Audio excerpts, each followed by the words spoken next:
গাজীপুরের টিএনজেড গার্মেন্টসের শ্রমিক কর্মচারীদের 1 মাসের বেতন পরিশোধ করায় আজ থেকে কাজে যোগ দিচ্ছেন শ্রমিকরা।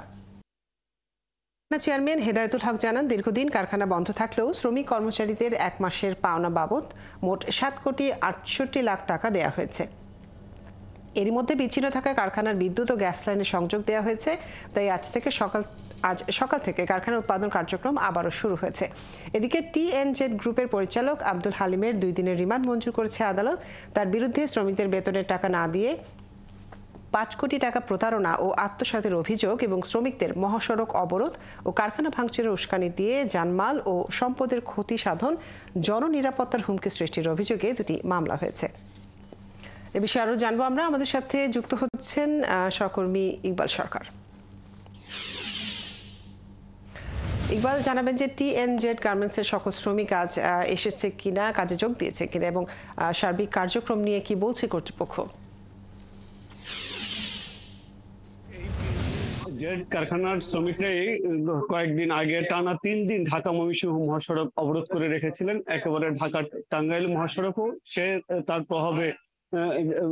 প্রভাব পড়ে এবং সেখানে 2টি মহাসড়কই বিড়ম্বনা ঘটে। 3 দিন ধরে এই অচল অবস্থার কিন্তু প্রতিশ্রুতি যে পেয়েছিল, অচল অবস্থার যে লেগেছিল সেটার শ্রম মন্ত্রণালয়ের প্রতিশ্রুতির পর সেই অচল অবস্থা নিরসন হয় এবং পরবর্তীতে শ্রমিক মালিক এবং যে সরকারের ত্রিপক্ষীয় যে সমঝোতা বৈঠক ছিল, বৈঠকের সিদ্ধান্ত অনুযায়ী আগামীকাল রোববারের মধ্যে বেতন পরিশোধ করার কথা ছিল 1 মাসের, কিন্তু তার আগেই রোববারের 3 দিন আগেই বৃহস্পতিবার গতকাল আগের দিন কিছু বেতন পেয়েছে। গতকাল বেতন পেয়েছে। আজকে সকাল থেকে শ্রমিকরা দলে দলে এসেছেন কাজ করার জন্য এবং ইতিমধ্যে এই কারখানাটিতে কাজ শুরু হয়ে গেছে।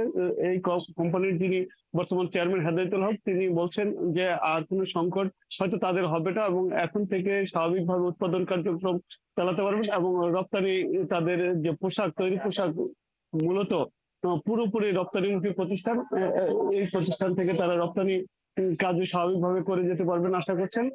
হেদায়েতুল হক শুধু নয়, অন্যান্য কর্মকর্তা শ্রমিক তারাও বলছেন যে উৎপাদন কার্যক্রম স্বাভাবিক থাকবে, তারা আশা করছেন।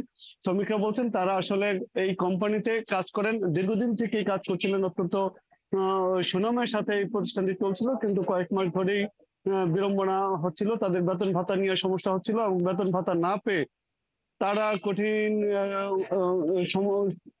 সমস্যার মুখে পড়েছিলেন, অর্থাৎ বাড়ি ভাড়া, দোকানে বাকি এইসব নিয়ে। সেই অবসান ঘটছে 1 মাসের বেতন পেয়ে। তারা আশা করছেন যে স্বাভাবিকভাবে এখন থেকে উৎপাদন কার্যক্রম চলবে এবং মালিক পক্ষ যেভাবে আন্তরিকতার সাথে এগিয়ে এসেছে শ্রমিকদের জন্য, তারাও কাজ করতে চান। শ্রমিকরা বলছেন তারা আসলে আন্দোলন চান না, তারা কোনো ধরনের হাঙ্গামা চান না, বিশৃঙ্খলা চান না, তারা শান্তিপূর্ণভাবে কাজ করতে চান, তারা এই কারখানাটিকে এগিয়ে নিতে চান। মালিক পক্ষ বলছেন নানা কারণে, বিশেষ করে ব্যাংকের অসহযোগিতা, ইউক্রেন রাশিয়া যুদ্ধ এবং বিগত সময়ে করোনা পরিস্থিতি